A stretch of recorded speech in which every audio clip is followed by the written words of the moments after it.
नमस्कार दोस्तों, स्वागत है आप सभी का हमारे चैनल सुविद्या में। आज की क्लास में हम बात करेंगे संस्कृत कक्षा 9 का पहला चैप्टर जो कि है भारतीय वसंत गीति। पाठ परिचय देख लेते हैं। अयं पाठ आधुनिक संस्कृत कवे पंडित जानकी वल्लभ शास्त्रिण काकली इति गीत संग्रहात संकलितोऽस्ति। यह जो पाठ है वो आधुनिक संस्कृत के कवि पंडित जानकी वल्लभ शास्त्री जी के रचना, उनके द्वारा एक रचना की गई है जिसका नाम है काकली।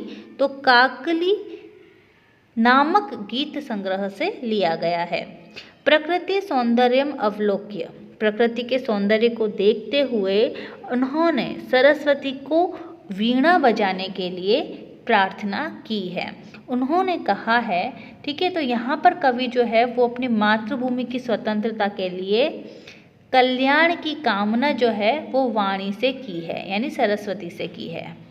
यहाँ पर मधुर झंकृतया प्रभावितुं शक्यन्ते इति भावना पुरस्सरम कवि प्रकृति सौंदर्यम वर्णयन। ठीक है, यहाँ पर जो कवि हैं उन्होंने क्या कहा है कि वसंत ऋतु में मधुर मंजरियों से पीली पंक्ति वाले जो आम के वृक्ष हैं, या इस प्रकार का उदाहरण देते हुए उन्होंने प्रकृति के सौंदर्य का वर्णन किया है।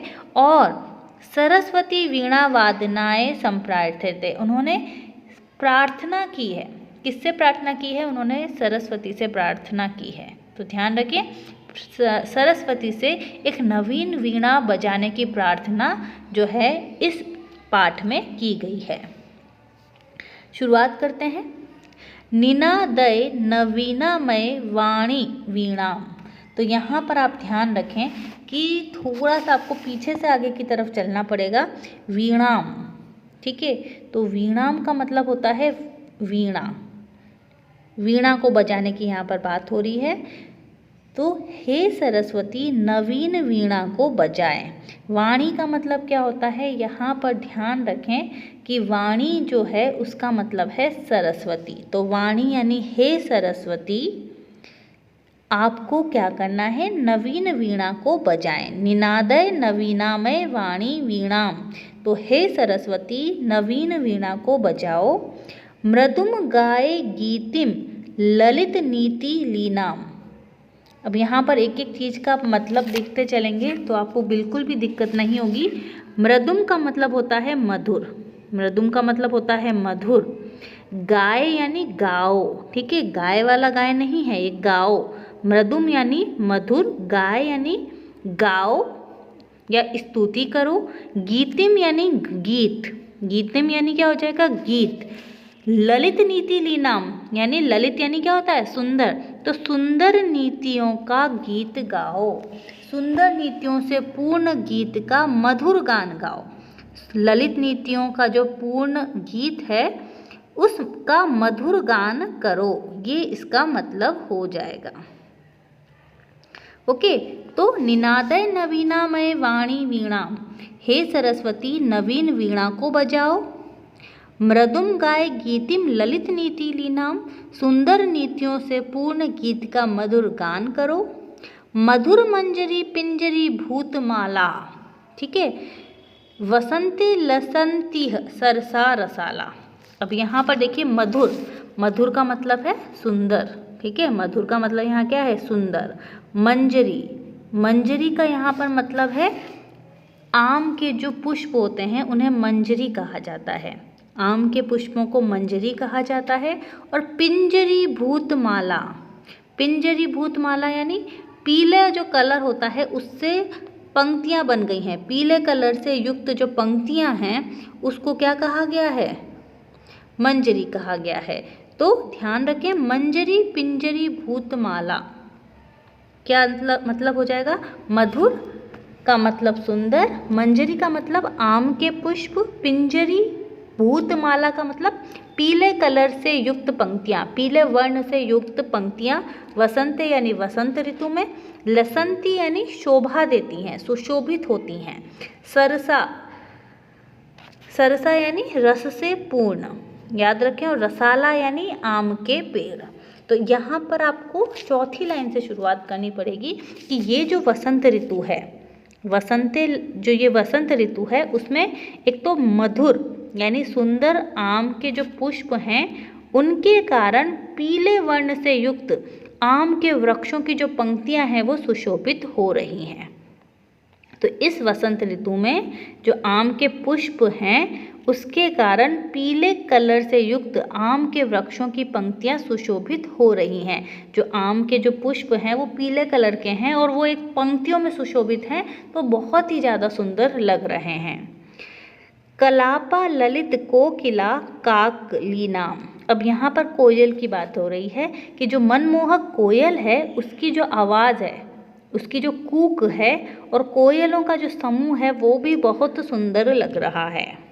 तो एक तरीके से यहाँ पर बसंत ऋतु में प्रकृति में किस प्रकार से नवीन चेतना का विकास होता है उसकी बात की गई है कि हे सरस्वती आप नवीन वीणा को बजाओ। क्यों बजाओ? क्योंकि ये जो वसंत ऋतु है उसमें आम के जो पीले वर्ण से युक्त जो वृक्ष हैं वो बहुत ज़्यादा सुशोभित हो रहे हैं, कोयल और कोयलों के समूह बहुत ज़्यादा अच्छे लग रहे हैं। इस सभी कारणों से हे सरस्वती आप नवीन वीणा को बजाओ। उसके आगे है वहति मंद मंद सनीरे समीरे कलिंदात्म जाया सस्वानी रतीरे नताम पंक्ति मालोक्य मधुमाधवी नाम। ठीक है, अब यहाँ पर देखिए सेकंड लाइन से आपको शुरुआत करनी है। क्या हो रहा है यहाँ पर देख लेते हैं। देखिए कालिंदा की बात हो रही है यानी यमुना नदी के, कालिंदा यानी यमुना नदी के सवारी तीरे यानी क्या होता है वहाँ पर बैंत की लता से युक्त तट जो है, जो यमुना नदी का बैंत जो होता है यानी हम बात कर सकते हैं बैम्बू की बात कर सकते हैं। तो बैम्बू जो है उसकी जो लताएं हैं उससे जो बना हुआ तट है यमुना नदी का, वहाँ पर वहती मंद मंद धीरे धीरे सनीर यानी जल से भरी हुई जो हवा है, समीर है, वो धीरे धीरे बहती है। तो बहुत ही इजी है। यहाँ पर वापस देख लेते हैं। कालिंदा यानी यहाँ पर बात हो रही है यमुना नदी। तो यमुना नदी के वहाँ पर जो बैंत है, बैंत की जो लताएं हैं, बैम्बू की जो लताएं हैं, उनसे युक्त तट पर, तीरे यानी तट पर जो मंद मंद हवा है, और वो हवा कैसी है, सनीरे यानी पानी से युक्त जो हवा है वो धीरे धीरे बहती है, मंद मंद बहती है। आगे देखते हैं नताम पंडित मालोक्य मधुमाधवी नाम।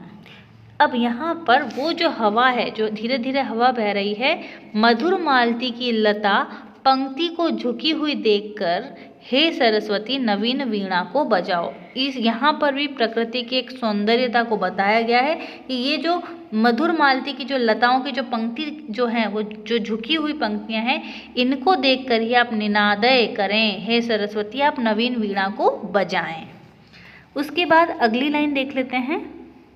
ललित पल्लवे पाद पे पुष्प पुंजे। ठीक है, अगला आ जाएगा। उसके बाद मलय मारुतोचि चुंबते मंजू कुंजे स्वनंती तिम प्रेक्ष्य मलिनाम लीनाम। अब यहाँ पर देखिए, यहाँ पर वापस जो कवि हैं वो सरस्वती से क्या कह रहे हैं, मनमोहक कुंजों में काले भोरों की पंक्ति को देखकर, ठीक है, नवीन वीणा को बजाने की प्रार्थना कर रहे हैं। तो यहाँ पर भी देखिए सब जगह एक बार आम की जो पंक्तियाँ हैं उनको देखकर कह रहे हैं, एक बार बैंत की लताएं जो लाइन से लगी हैं उनको देखकर वीणा बजाने को कहा जा रहा है, एक बार जो काले भोरों की जो पंक्तियां हैं उनको देखकर वीणा को बजाए जाने की बात की जा रही है। तो ललित पल्लवे, ध्यान रखें, ललित का मतलब होता है सुंदर और पल्लवे का मतलब होता है पत्ते। पल्लव का मतलब क्या होता है, ललित यानी सुंदर, पल्लवे यानी पत्ते, पादपे, पादप यानी वृक्ष, पुष्प पुंजे, उस पर पुष्पों के समूह हैं। ओके, तो बहुत ही सुंदर पत्तों वाले जो वृक्ष हैं उन पर पुष्पों के क्या हैं, समूह हैं। मलय मारुतो चुंबिते, ठीक है, इसका मतलब क्या है कि जो चंदन के वृक्ष की सुगंधित वायु से स्पर्श किए गए, चंदन के वृक्ष की सुगंधित वायु से स्पर्श किए गए मुंजु कुंजे यानी सुंदर लताएं जो हैं, सुंदर जो कुंज हैं, उन पर स्वनिंतिम प्रेक्ष, उन पर स्वनिंतम यानी ध्वनि करती हुई, स्वनिंतम यानी ध्वनि करती हुई, कुछ आवाज करते हुए, कुछ भिनभिनाते हुए समूह जो है वो किसका है, दिखाई दे रहा है, किनका, भ्रमरों का।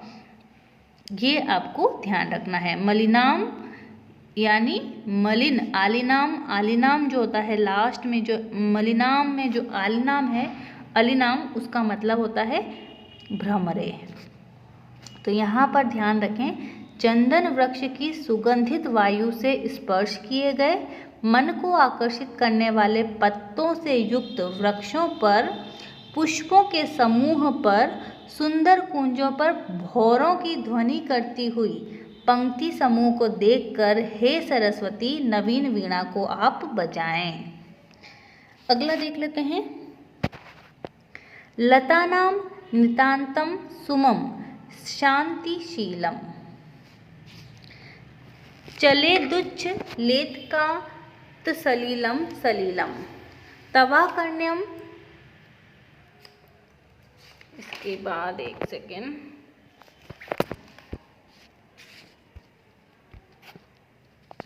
लतानाम तवाकर्ण्यम वीणा मदीनाम नदीनाम निदानयाम। ठीक है, तो लता नाम का मतलब होता है लताएं या बेलों की जब बात होती है वहाँ पर हम लता शब्द का प्रयोग करते हैं। बेल की जब हम बात कर रहे हैं वहाँ पर हम करेंगे। तो लता नाम यानी बेलें, नितांतम, नितांतम यानी अत्यधिक, नितांत यानी अत्यधिक, सुमम, सुमम का मतलब होता है पुष्प, तो लताएं, नितांतम यानी अत्यधिक पुष्प, और शांतिशीलम यानी शांति से युक्त, जो शांति से युक्त हों। चले तुच्छ लेता कांत सलीलम, चलेत का मतलब क्या होता है, चलने वाला, जो चलायमान होता है।